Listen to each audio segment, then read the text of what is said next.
Hello bull trackers दोस्तों, GST rate cuts के announcement हो गई और ये इवेंट भी ओवर हो गया।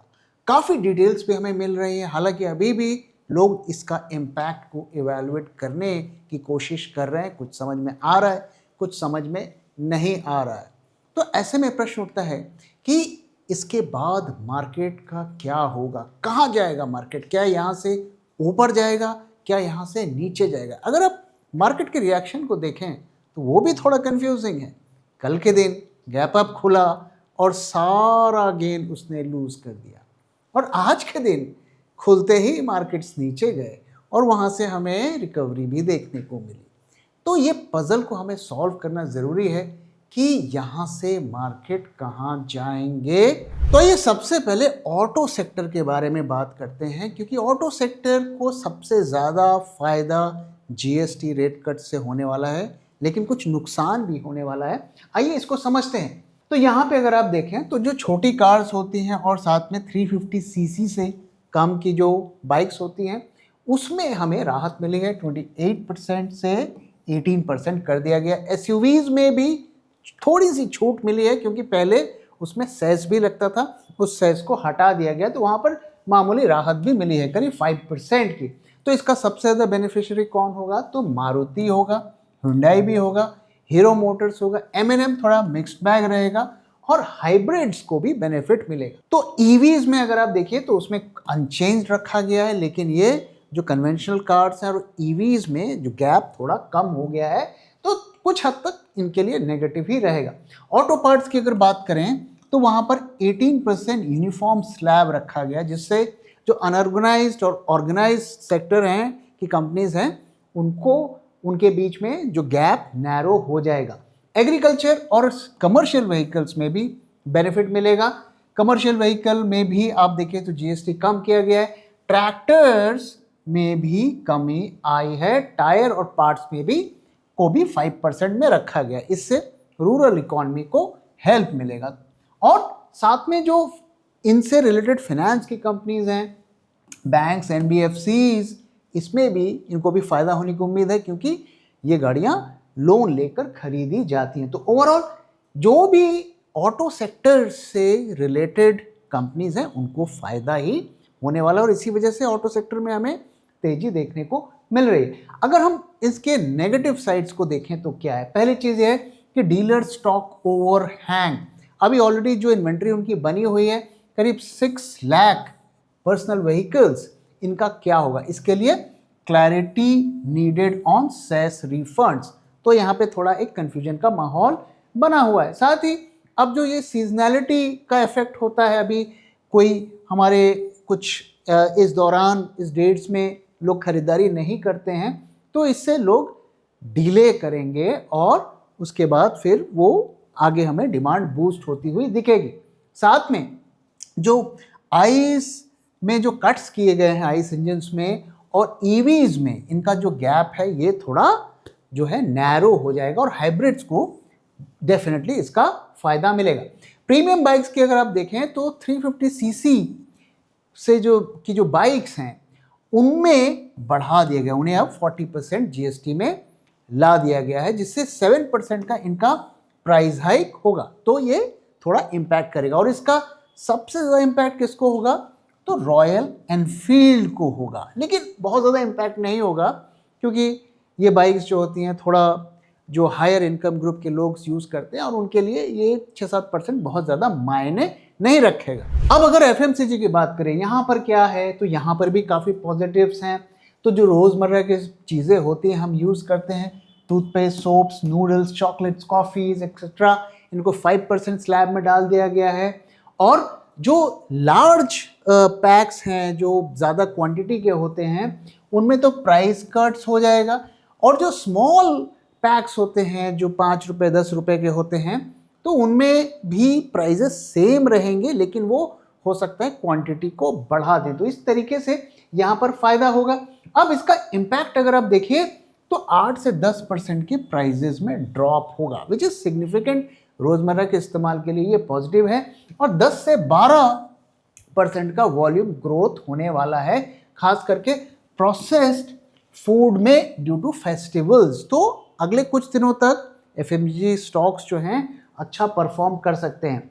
अब यहाँ पर अगर हम मॉनेटरी इम्पैक्ट देखें तो हमारा जो ग्रोसरी का बिल है वो 5 से 10% कम हो जाएगा, तो इसका फायदा एफएमसीजी कंपनीज को डेफिनेटली मिलेगा। अब यहाँ पर एक और चीज अगर आप देखिए तो जैसे कई प्रोडक्ट्स होते हैं, बड़ी बड़ी कंपनीज भी वो प्रोडक्ट्स बनाती हैं, जैसे केक्स, बेकरी आइटम्स एट्सेट्रा, और कुछ प्रोडक्ट्स जो हैं लोकल अनऑर्गेनाइज सेक्टर में भी बनते हैं, तो उनका प्राइस गैप कम हो जाएगा, तो उनको नुकसान होगा और ब्रांडेड प्लेयर्स को इसका फायदा होगा। तो ये पॉजिटिव तो है ब्रांडेड कंपनीज के लिए, लेकिन जो वो छोटे छोटे एसएमईज होते हैं उनको इसका नुकसान होगा। अब यहाँ पे नेगेटिव्स को अगर आप देखें तो ये जो प्रोडक्ट्स अभी बने हुए हैं इन पे इनका क्या होगा, क्योंकि अब 22 तारीख से नए जीएसटी के रेट्स लगेंगे, प्राइजेस वहाँ पे ड्रॉप हो जाएंगे, तो जो ऑलरेडी स्टोर में माल पड़ा हुआ है, इन्वेंट्री पड़ी हुई है, उसका क्या होगा, क्योंकि उसमें प्राइजेस तो ज़्यादा रहेंगे, तो उसे कौन खरीदेगा, तो क्या उनके प्राइजेस को चेंज करके नए स्टिकर्स लगाए जाएंगे, इस तरीके की कॉम्प्लिकेशंस आएंगी। और ये 2017 में भी हुआ था। तो ये इस सिस्टम की एक बहुत बड़ी प्रॉब्लम है, ये इतना कॉम्प्लिकेटेड है, किसी को ठीक से समझ में नहीं आता है। मुझे समझ में नहीं आता कि इन चीज़ों को इतना कॉम्प्लिकेटेड क्यों किया गया, और इस जो जीएसटी के सिस्टम से फ़ायदा किसको हुआ। हम खुद इससे परेशान हैं, और जो बड़े बड़े प्लेयर्स हैं वो तो चलो मैनेज कर लेते हैं, लेकिन छोटी कंपनीज़ को इससे कोई फ़ायदा नहीं है। सरकार को समझना चाहिए इस कॉम्प्लिकेशन को, और ज़्यादा से ज़्यादा हमें हटाने की कोशिश करनी चाहिए।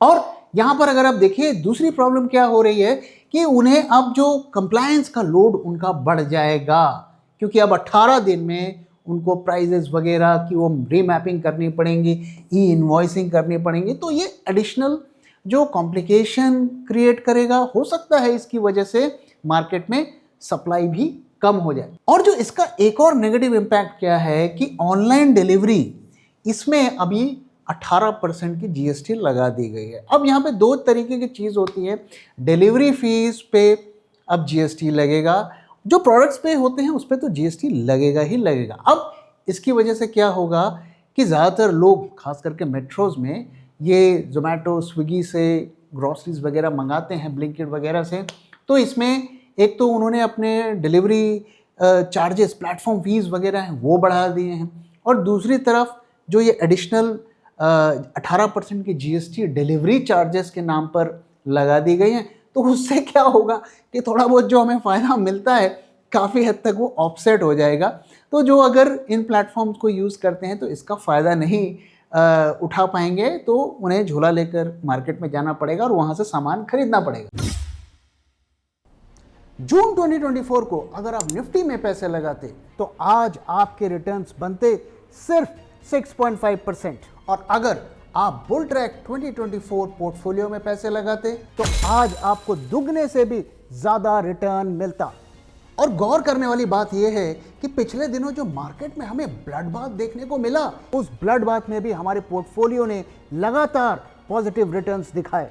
और ये कोई तुक्का नहीं है, क्योंकि ऐसे ही शानदार रिटर्न्स हमने अपने 2021 पोर्टफोलियो में भी अपने सब्सक्राइबर्स को दिए थे। 2021 के पोर्टफोलियो में 21 में से 7 स्टॉक्स ने 100% से भी ज़्यादा पीक रिटर्न्स दिए, और 15 स्टॉक्स ने 50% से भी ज़्यादा रिटर्न्स दिए। और कई स्टॉक्स जैसे कि भेल and Cochin shipyards multibagger साबित हुए। तो आखिर हम ऐसा कैसे कर पाए? Being a SEBI registered RA, I can tell you, सिर्फ फंडामेंटली स्ट्रॉन्ग स्टॉक को सिलेक्ट करने से ही आपका पोर्टफोलियो ग्रीन में रहेगा, ऐसा जरूरी नहीं। उसके साथ टेक्निकल, क्वांटिटेटिव और डेटा एनालिसिस भी जरूरी होती है। सबसे जरूरी है कि आप स्टॉक को किस प्राइस पर खरीद रहे हैं, और इसीलिए हर स्टॉक को जो हम बुल ट्रैक पोर्टफोलियो में ऐड करते हैं उसे गुजरना पड़ता है bull track in house research के 10 स्ट्रिंजेंट क्राइटेरिया से, ताकि आपको मिले एक शानदार स्टॉक एक शानदार प्राइस में। तो देर किस बात की, आज ही सब्सक्राइब करिए बुल ट्रैक पोर्टफोलियो को हमारी वेबसाइट bulltrack.in को विजिट करके, या स्क्रीन पे दिए हुए नंबर से हमसे कांटेक्ट करिए। Investment in securities market are subject to market risks. Read all the related documents carefully before investing. अब अगर हम स्टॉक बाय स्टॉक देखें तो किन स्टॉक्स को इसका फायदा होगा और किन स्टॉक्स को नुकसान होगा, तो अगर हम सेक्टर वाइज देखते हैं तो ऑटो एंसिलरी में अगर हम देखें ऑटो एंड एंसिलरीज में तो Maruti Suzuki, Hyundai, Tata Motors, M, तो इनका फायदा इसलिए होगा क्योंकि 10% कट हुआ है, 7 to 8% और एसयूवीज हुआ है, जिसकी वजह से 6 to 8% का वॉल्यूम ग्रोथ होगा। टू व्हीलर्स में अगर आप देखें तो हीरो मोटोकॉर्प और बजाज ऑटो, टीवीएस, होंडा, इन सबको फायदा होगा क्योंकि इनकी 350 सीसी से कम की बाइक होती है। इसमें भी आप देख सकते हैं कि जीएसटी का इनको फायदा मिला है। हीरो को सबसे ज़्यादा फायदा होगा। बजाज ऑटो ने भी कहा है कि हमारी बाइक्स 5 to 15,000 चीपर हो जाएंगी, तो इसलिए इनको डेफिनेटली इसका फ़ायदा होगा। अगर हम कमर्शियल व्हीकल्स और ट्रैक्टर्स में देखें तो Ashok Leyland, Escorts, VST Tillers ये ट्रैक्टर्स बनाती हैं, तो इनको फ़ायदा होगा क्योंकि इनके जीएसटी में कटौती हुई है, ट्रैक्टर्स में भी कटौती हुई है। ये एक अच्छा कदम है कि हमारे कृषि सेक्टर को इससे फ़ायदा होगा क्योंकि हम 5% जीएसटी कर दिए। टायर्स में भी अगर आप देखिए जीएसटी रिड्यूस की गई है, तो इससे रूरल इकोनॉमी को हेल्प मिलेगा। और जो ऑटो एंसिलरी की कंपनीज हैं जैसे कि मदरसन, बॉस्च, इनको भी फायदा मिलेगा यूनिफॉर्म जीएसटी 18% का। अब अगर हम एफएमसीजी की बात करें तो किन कंपनीज को फायदा मिलेगा? लगभग सभी कंपनीज को फायदा मिलेगा। आईटीसी को अगर हम देखें तो एफएमसीजी पोर्टफोलियो उनका जो है वो 5% में मूव कर गया है, उनका काफ़ी बड़ा बिजनेस हो गया है, तो इससे इसको फायदा होगा। टोबैको टैक्स को अगर आप देखिए तो वो 40% पे चला गया है, लेकिन ओवरऑल अगर हम देखेंगे तो आईटीसी को इसका नेट फायदा होना चाहिए। एचयूएल में ऑफ कोर्स फायदा होगा और इनके ये जो सोप, शैम्पू, डिटर्जेंट, टूथपेस्ट ये ज़्यादा बनाती हैं, इनका 5% जीएसटी लगेगा तो इनका वॉल्यूम बढ़ेगा। कोलगेट का भी सेम स्टोरी। और जो डाबर, मैरिको, इमामी हैं, hair oil, Ayurvedic package, food benefits, तो इनको भी फ़ायदा मिलेगा। ब्रिटानिया, नेस्ले, इनको भी फ़ायदा मिलेगा। और पार्ले ऑफ कोर्स इसको भी अच्छा खासा फ़ायदा मिलेगा, ब्रिटानिया कंपनी को। और पार्ले जी जो ब्रिटानिया का ब्रांड है उसमें अगर हम देखें तो 10 to 12% का वॉल्यूम लिफ्ट होगा और इसका फायदा ब्रिटानिया कंपनी को मिलेगा। अब सीमेंट सेक्टर को अगर हम देखें तो वहां पर जो भी प्लेयर्स हैं उन सबको फायदा मिलेगा और इसका हाउसिंग इंफ्रा में भी डिमांड बढ़ने की उम्मीद है। और साथ में जो टाइल बनाने की कंपनीज हैं कजारिया, सेरा, सोमानी, इसको भी इसका फायदा मिलेगा। कंज्यूमर ड्यूरेबल्स में अगर आप देखें तो जो हमारे एसी वगैरह के ब्रांड्स हैं, डिशवॉशर्स हैं, जैसे Voltas, Blue Star, Havells, Dixon, Crompton, इन सब को फ़ायदा मिलेगा क्योंकि 8 to 9% चीपर हो जाएगा और फेस्टिव का टाइम है तो डिमांड में सर्च होने की उम्मीद है। और इसी तरीके से वर्लपूल, गोदरेज, इनको भी फायदा होगा। अब अगर हम देखें तो जो बैंकिंग और फाइनेंस सेक्टर है उसको भी इसका इनडायरेक्ट फायदा हो सकता है। HDFC bank, ICICI, Kotak, Axis, SBI, इन सबको फायदा होगा क्योंकि लोन्स लेकर लोग ये प्रोडक्ट्स खरीदते हैं।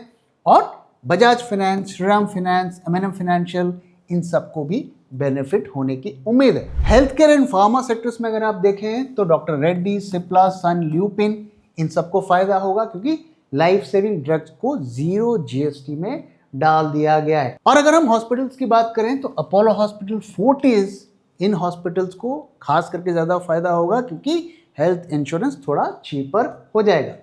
अगर हॉस्पिटैलिटी एंड टूरिज्म की बात करें तो यहाँ पर कौन सी कंपनीज को फायदा होने वाला है? इंडियन होटल्स, EIH, लिमॉन ट्री, क्योंकि इनके जो रूम्स होते हैं वो 7,500 से कम के होते हैं जो 5% ब्रैकेट में आ जाएगा। और साथ में जो फूड की कंपनीज है जैसे Jubilant, foodwork, Westlife, sapphire foods, इनको भी लोअर जीएसटी का फायदा पहुंचेगा। अब अगर नेगेटिव इम्पैक्ट की बात करें तो कौन सी कंपनीज में होने वाला है? तो इंश्योरेंस को अगर आप देखें तो ये खास करके नेगेटिव है, थोड़ा कॉन्ट्रडिक्शन है, लेकिन मैंने कल की वीडियो में आपको समझाया था कि क्यों ये नेगेटिव है। तो ये सारा कुछ जो इनपुट टैक्स क्रेडिट होता है उससे रिलेटेड है। तो HDFC life, SBI, max financial, इसमें थोड़ा प्रॉब्लम्स हो सकती है क्योंकि जो इनपुट टैक्स क्रेडिट का फ़ायदा इसको अब आगे नहीं मिलेगा क्योंकि जीएसटी ड्रॉप हुआ है। नियर टर्म मार्जिन अगर आप देखिए तो इनका स्क्वीज होगा, ये कम प्रॉफिट्स बनाएंगी, इनकी एंटरप्राइज वैल्यू में भी रिडक्शन होगा। अब अगर ये रीप्राइसिंग करते हैं तब तो ये काफ़ी हद तक जो भी नुकसान इनको हो रहा है उसे कवर कर लेंगे, या फिर आईटीसी जो इनपुट टैक्स क्रेडिट है उसे दोबारा से रिस्टोर करने का फैसला सरकार लेती है, तब तो ये कवर कर लेंगे अपने नुकसान को। लेकिन ओवरऑल ये सेक्टर तो नेगेटिव है। साथ में अगर आप प्रीमियम मोटरसाइकिल्स देखें तो वो भी नेगेटिव है, जिसमें कि रॉयल एनफील्ड आता है, बजाज की जो प्रीमियम बाइक्स हैं, और इसका इम्पैक्ट क्या पड़ेगा कि 7% का प्राइस हाइक होने वाला है, जिसकी वजह से कम बाइक्स बिकेंगी जो प्रीमियम सेक्टर की बाइक्स हैं, और सबसे ज़्यादा नुकसान रॉयल एनफील्ड को होगा। हालांकि बजाज काफ़ी हद तक उसे लॉसेस को कवर कर लेगी। ईवी सेक्टर को भी अगर आप देखें तो कुछ हद तक नेगेटिव है, क्योंकि जो गैप है ईवी और कन्वेंशनल व्हीकल्स का वो नैरो हो गया है, तो लोग ईवी को अब उतना फायदेमंद नहीं समझेंगे। और अगर आप होटल सेक्टर को देखें तो हमने बताया कि किस तरीके से वहाँ उनकी सेल्स तो बढ़ेगी लेकिन मार्जिन्स में ड्रॉप आएगा, और वो इसीलिए आएगा क्योंकि जो इनपुट टैक्स क्रेडिट है वो उसका फ़ायदा नहीं उठा पाएंगे। तो इंडियन होटल्स और लेमन ट्री और EIH इनको इसका थोड़ा नुकसान भी उठाना पड़ सकता है। और वो नुकसान कैसे होगा कि ये अपने एक्सपेंशन को उस रफ्तार से नहीं कर पाएंगे। इंडस्ट्री हालांकि लॉबिंग कर रही है कि किसी तरीके से आईटीसी का फ़ायदा हमें मिलते रहे। और अगर ऑयल एंड गैस में भी देखें तो रिलायंस को भी नहीं बख्शा गया, उनके ऊपर भी जो है एडिशनल GST लगाया है, higher GST on exploration services, तो रिलायंस को भी कहीं ना कहीं इसका नुकसान होगा। और फूड डिलीवरी एप्स को अगर आप देखें तो वो भी कुछ हद तक नेगेटिव है, क्योंकि उनकी जो GST उन पे लगा दिया गया डिलीवरी पे 18%। हालांकि वो लॉस वो कवर कर लेंगे क्योंकि वो तरह तरीके के चार्जेस उसमें लगा लेते हैं, और इसी वजह से अगर आप देखेंगे तो जोमेटो के शेयर इनफैक्ट ऊपर ही जा रहे हैं पिछले कई दिनों से। तो दोस्तों ये तो इम्पैक्ट था इन कंपनीज और सेक्टर्स पे, लेकिन दोस्तों ध्यान रहे कि जो भी हम पॉजिटिव इम्पैक्ट्स की बात कर रहे हैं या नेगेटिव इम्पैक्ट्स की बात कर रहे हैं वो उनके बिजनेस की बात कर रहे हैं, हम स्टॉक्स की बात नहीं कर रहे हैं। तो बिजनेस में हो सकता है फ़ायदा हो, सामान हो सकता है सस्ता हो जाए, लेकिन क्या उनके शेयर्स पे भी उसी तरीके का पॉजिटिव या नेगेटिव इम्पैक्ट पड़ेगा, ये कोई ज़रूरी नहीं है, क्योंकि और भी कई फैक्टर्स मार्केट के लिए काम करेंगे। तो इसका क्या आगे का रास्ता होगा, मार्केट यहाँ से कहाँ जाएंगे, इसके बारे में हम थोड़ी देर में बात करेंगे। लेकिन उससे पहले आइए आज मार्केट का डेटा देख लेते हैं कि वो हमें क्या बता रहा है। तो अगर हम 5 सितंबर को देखें तो आज निफ्टी करीब करीब फ्लैट रहा, काफ़ी दिन में नीचे गिरा था, फिर वहाँ से हमें सेकंड हाफ में अच्छी रिकवरी देखने को मिली और निफ्टी करीब फ्लैट रहा। कॉल आईवी पुट आईवी को देखें तो ये थोड़ा हमें बुलिशनेस इंडिकेट कर रहा है, मार्केट में फियर नहीं दिख रहा है।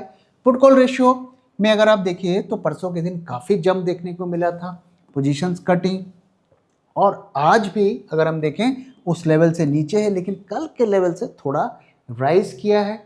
विक्स में भी ऐसा लगता है कि मार्केट को कोई डर नहीं है, everything is working fine.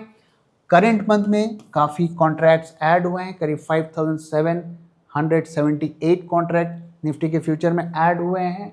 Next month में भी करीब 1000 कॉन्ट्रैक्ट्स ऐड हुए हैं। Volume I would say average है, बहुत ख़राब नहीं है। Premiums, the good thing is कि प्रीमियम्स एक लेवल पर मेंटेन चल रहे हैं, बहुत ज़्यादा फ्लिप फ्लॉप नहीं हो रहा है, which is a good thing. ये थोड़ी स्ट्रेंथ हमें मार्केट में दिखा रहा है। साथ ही मैंने आपके साथ शेयर किया था कि 109 का प्रीमियम निफ्टी फ्यूचर्स के लिए ये काफ़ी अच्छा है, बुरा नहीं है। तो ये हमें थोड़ा होप दे रहा है कि मार्केट में नियर टर्म में इतना फियर नहीं है जितना हमें कल के दिन देखने को मिला। और नेक्स्ट मंथ का भी प्रीमियम अगर आप देखिए तो लगभग उसी लेवल के आसपास चल रहा है, कोई मेजर उतार चढ़ाव नहीं है। आज का अगर मार्केट देखें, टर्नओवर काफ़ी लो रहा, मार्केट हम इसे डाउन ही करेंगे क्योंकि काफ़ी दिन में हमें गिरावट देखने को मिली थी और टॉप से मार्केट नीचे ही क्लोज हुए हैं, तो इसलिए इसको हम आज बेरिश मार्केट ठीक कहेंगे। और बेरिश मार्केट में लो टर्नओवर, यानी कि ये सेलिंग अभी ओवर नहीं हुई है। शॉर्ट टर्म में जंप्स आ सकते हैं लेकिन ये सेलिंग अभी चलेगी। एडवांस डिक्लाइन रेशियो अच्छा था, काफ़ी अच्छा रहा कंसिडरिंग द मार्केट सिचुएशन। और कल के दिन का अगर आप इंडेक्स फ्यूचर्स में एफआईआई के शॉर्ट्स देखें तो क्या सिचुएशन लगती है। कल के दिन जीएसटी के अनाउंसमेंट के बाद का पहला ट्रेडिंग डे था और उस दिन भी एफआईआईज ने अपने शॉर्ट्स को बढ़ाए। आप देख सकते हैं कि यहाँ पर हमें राइज देखने को मिला है। आज का डेटा अभी नहीं आया है इसलिए ये ब्लैंक है। तो एफआईआईज की इंडेक्स फ्यूचर्स में शॉर्ट की पोजीशन घट नहीं रही है, इनफैक्ट बढ़ रही है। कैश मार्केट में वो ऑलरेडी सेल कर रहे हैं और आज भी उन्होंने सेल किया है। तो ये हमें क्या इशारा कर रहा है? ये हमें ये इशारा कर रहा है कि क्या मार्केट में कुछ बड़ा कुछ होने वाला है आने वाले दिनों में। तो अगर हम देखें कि मार्केट में क्या बड़े रिस्क हैं, दो बड़े रिस्क मैं आपके साथ शेयर करना चाहता हूँ। पहला रिस्क ये है कि जो डोनाल्ड ट्रंप ने एक बार फिर हमें चेताया है, जो हम रशिया और चाइना के साथ ज़्यादा दोस्ती बढ़ा रहे हैं उसको लेकर वार्न किया है कि अभी इंडिया के ऊपर और भी एक्शंस लिए जाएंगे। फेज़ 2 और फेज़ 3 उन्होंने कहा है। अब वो क्या आता है नहीं आता है हमें नहीं पता, लेकिन जिस तरीके से एफआईआई सेलिंग कर रहे हैं वो थोड़ा हमें डरा रहा है। दूसरी चीज़ मैं जो शेयर करना चाहता हूँ कि एक बहुत बड़ा रिस्क जिसे हमें इग्नोर नहीं करना चाहिए। हमें याद है कि किस तरीके से अभी जब 2 महीने पहले मार्केट्स ऑल टाइम हाई से थोड़ा के नज़दीक पहुंच गए थे, किस तरीके से लोग टैरिफ के रिस्क को पूरी तरीके से नज़रअंदाज कर रहे थे और ज़बरदस्त तरीके से खरीदारी कर रहे थे। और हमने आपको बताया था, चेताया था कि उस रिस्क को मत भूलिए। और जब वो डेडलाइन आई, टैरिफ्स लगे और वापस से मार्केट्स नीचे गए। मैं एक बार और आपसे एक और रिस्क के बारे में बात करना चाहता हूँ और वो रिस्क है वाइस प्रेसिडेंट का जो इलेक्शन होने वाला है 9 सितंबर को। उसे हमें हल्के में नहीं लेना चाहिए। ये बात सही है कि जो रूलिंग पार्टी है उनके पास पूरे नंबर्स हैं, अपोजिशन के पास नंबर्स कम हैं, लेकिन वाइस प्रेसिडेंट के इलेक्शन में बिना पार्टी लाइंस की वोटिंग होती है, सीक्रेट बैलेट से। तो आप किसी को फोर्स नहीं कर सकते कि कौन किसको वोट करेगा। और अगर ड्यू टू एनी रीजंस वो गैप जो होता है नैरो हो जाता है और रूलिंग पार्टी का कैंडिडेट जीत जाता है, या फिर नेगेटिव सरप्राइज में अगर अपोजिशन पार्टी का जीत जाता है, तो उस केस में क्या होगा? वाइस प्रेसिडेंट जो भी बन जाएंगे वो इंडिया के वाइस प्रेसिडेंट होंगे, लेकिन इसका इम्पैक्ट क्या होगा कि एक नो कॉन्फिडेंस मोशन भी आ सकता है।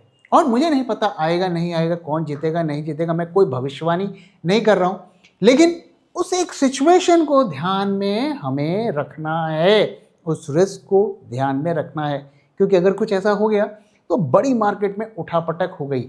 इसे आप मेरी कोई पॉलिटिकल प्रेडिक्शन मत समझिए, ये सिर्फ एक रिस्क फैक्टर है जिसको मैं आपके साथ शेयर कर रहा हूँ। इसे आपको अपने दिमाग में रखना चाहिए। अब आइए दोस्तों क्विकली चार्ट की भी स्टडी कर लेते हैं। शॉर्ट टर्म के लिए की लेवल्स क्या हैं इसको समझ लेते हैं। तो अगर आप हमारे वीडियोस को फॉलो कर रहे हैं तो हमने आपके साथ शेयर किया था कि मार्केट का टॉप इस लेवल के आसपास है, 25,000 के लेवल के आसपास, और इससे ज़्यादा मार्केट ऊपर जाने की उम्मीद कम है। और हमने अपने जो शॉर्ट क्रिएट करने का लेवल आपके साथ शेयर किया था वो 24,850 का लेवल था, और लगभग यहाँ कहीं पर हमने आपके साथ शेयर किया था कि अपने शॉर्ट्स को हमें कट कर लेना चाहिए। अगर आपने इसको फॉलो किया होगा तो आपको डेफिनेटली फ़ायदा मिला होगा। और अब हम यहाँ पर एक रैली मार्केट में देख रहे हैं, तो ऐसे में हमें क्या एक्शन लेना चाहिए? देखिए, अगर मैं अगले 3, 4, 5 दिनों की बात करूं तो यहाँ पर हम क्या कदम उठा सकते हैं। देखिए, हमें एक चीज़ पता है कि एफआईआईज लगातार सेलिंग कर रहे हैं और डेरिवेटिव मार्केट्स में भी उनके सेल की पोजीशंस बन रहे हैं, लेकिन डीआईआईज बाय भी कर रहे हैं।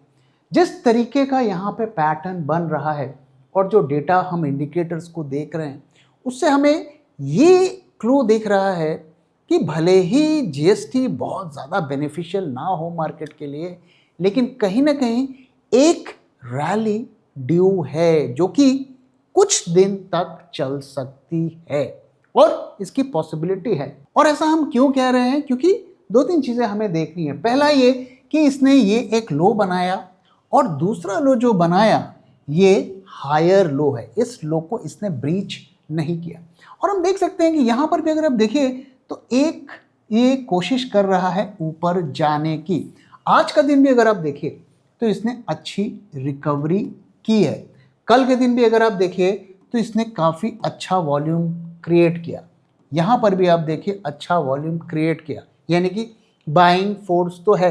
कौन है नहीं पता, डीआईज खरीद रहे हैं, एफआईआई सेलिंग कर रहे हैं, लेकिन इसके अलावा कौन खरीद रहा है? रिटेल तो नहीं खरीद रहा है, हमें पता है। तो एक पॉसिबिलिटी है बाउंस की, इसलिए अभी हमें मार्केट को शॉर्ट नहीं करना है। क्या हमें लॉन्ग जाना है? लॉन्ग जाने के लिए हमें 1-2 दिन से ज़्यादा हमें पोजीशंस को नहीं रखना है। जब तक वाइस प्रेसिडेंट का इलेक्शन नहीं हो जाता है तब तक बड़ी पोजीशंस हमें नहीं बनानी है, भले ही आप इन्वेस्टर हो, भले ही आप ट्रेडर हो।